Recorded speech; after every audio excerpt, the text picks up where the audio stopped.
First, a man who's got more characters than the Chinese alphabet. You see the way it all runs into each other. On Spitting Image, he was among others Prince Charles, John Gielgud, David Coleman, Ronald Reagan.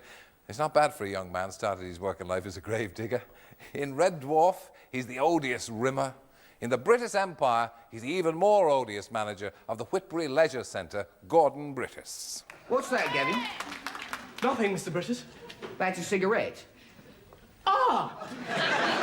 I thought we'd established at our last staff seminar that smoking is only for the weak-willed and feeble-minded. Yes. Yes. We'd better meet at 5 o'clock, Gavin. I'm going to have to take you through the health statistics again. Yes, Mr. Brittis. Before you go, Gavin, I think an apology might be in order. Oh, I'm sorry, Mr. Brittis. Not me, Gavin. Oh, Go on. I'm sorry, Mrs. Brittis, for shortening your life by an estimated 3 minutes and endangering your respiratory system by my thoughtless and selfish behaviour. Mrs. Brittis. It doesn't matter, Gavin, go on. Now, please welcome the man that 9 million viewers love to strangle, Chris Barrie.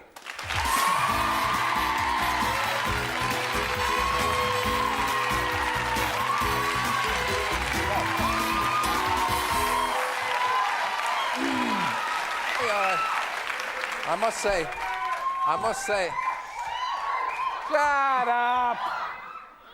God help us. I must say, I didn't think you'd get any applause at all, because that character, it really is, he's awful, isn't he?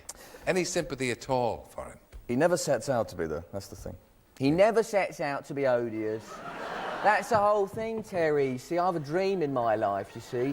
And it's to make sure everyone's friendly and nice and lovely, just like me. I'm very blinkered, though. Yeah, where did you get it from? I mean, where did the voice come from? The body language, where did that come from? Well, the voice, when I first started to get my equity card, I went on a tour with a musical director who actually spoke. I mean, in my mind, he spoke very much like this. And he used to drive his car through the hills in Wales, and we would say, no, David, there's a much quicker route to Newport. And he would go, no, there isn't, believe me. Do believe me. And of course, there always was, but we never dispute. Had the glazed look in his face that says, please, that's the way to go. And the physicality, the sort of shaking of the head and that sort of, there's no reason why, all that sort of stuff, I got from my neighbour. From your neighbour? I don't think he knows it yet. Yeah, he does now. You can never go home again now.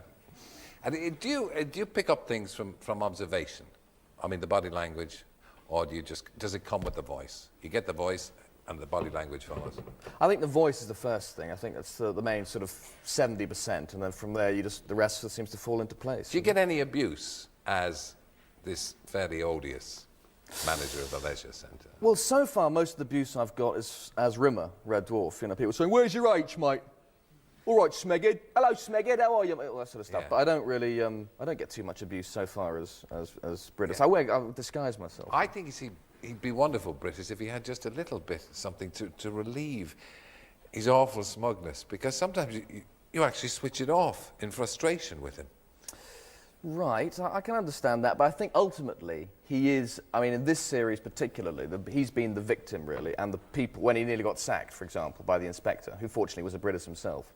But I think as I say, he always sets out to do good. It's just, unfortunately, he deals, people is my game, and unfortunately, what he does, he reads a book and learns all about people, yeah? Now, your face, or you see, your voice was your fortune long before your face, because you did a Spitting Image, all those voices.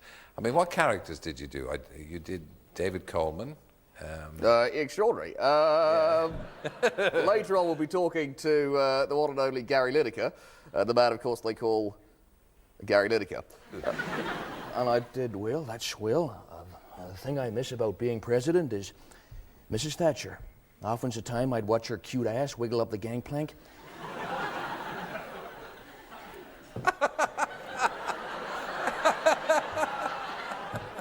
And I would think to myself, Ron, it's a pity it's just her country you're screwing. And I did Paul Daniels, of course. You may like it, not a lot, but my show is the most irritating show in the whole... Well, like I did Bob Geldof, who comes from a similar part of the world to you. Yeah. And, but that's hard. It is amazing. Excuse me. Can you learn how to do these things, or is it just a thing that you can click on and click off? There's got to be some sort of knack somewhere, but I think everyone has got an impersonation in them somewhere. Like, for example, if you wanted to do Sean Connery, for example, all you'd have to do is try and remember to concentrate the teeth in this kind of sort of listy sort of way. Just go shh for every S sound. Just say shh, okay? Yeah. And then look quite butch. Yeah. Start looking really butch. Yes. And then talk through your nose. Send it down through your nose. Okay, so- Now say after me, my name's Bond, James Bond. My name is Bond, James Bond. Not bad at all, not bad. Or This is good. Drop the rest of the show. Drop it. David Coleman, just sycophantic smile. Sycophantic smile. That's I'm a parrot. finger in the ear, you see. Finger in the ear. And just say extraordinary. it is extraordinary. Yeah, you did. You just... James Mason. You just... Do James Mason. No, I can't do James Mason. I was saying you sounded like James Mason. Yeah. But that is... So there's some things you can't do. Why can't you do James Mason? I don't know, because one policy I have is if I see an impersonator who can do an impersonation a lot better than I think I'll ever be able to do it, I leave it alone. I leave them to do it. Yeah. And is that true? You started as a gravedigger? Yeah. It must have been a... Well, I didn't start in show business as a grave digger. No. Well, you I dig your own grave later. But, I mean, were you a severe disappointment to your parents for being a gravedigger? Well, it was an extended summer job. I was a grave filler. Very subtle difference, ladies and gentlemen. You've got to be skilled to dig a grave, actually, because you've got to get the right dimensions and things. But filling is just a heave-hoeing into the sort of the side, into the hole. Do you have to, you got over the old grave digging very quickly by just getting us into technical detail.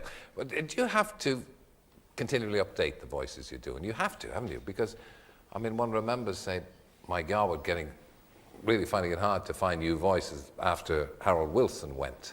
Right. Yeah. Well, yeah, you do. And when we do Spitting Image, they send you a tape of the new voices they'd like you to do. But I mean, one of the reasons that I tried to steer away from doing impersonations was because of I think it's a sort of cul-de-sac in many ways. Because once you get older, it becomes more and more difficult to find new characters. Because doing younger characters cannot sometimes, I don't think, look right, you know, in an older person. And I think I prefer doing something like Britta's, which has an impersonation there, but also a little bit of acting involved as well. He pretentiously says. No, it's good. And you'll continue to do Spitting Image and all the rest of it? Yes, if they want me, I'll be around, yeah. Jolly good. It's good to see you. Congratulations on all your success. Thank you very much. Brilliant talent. Thank you.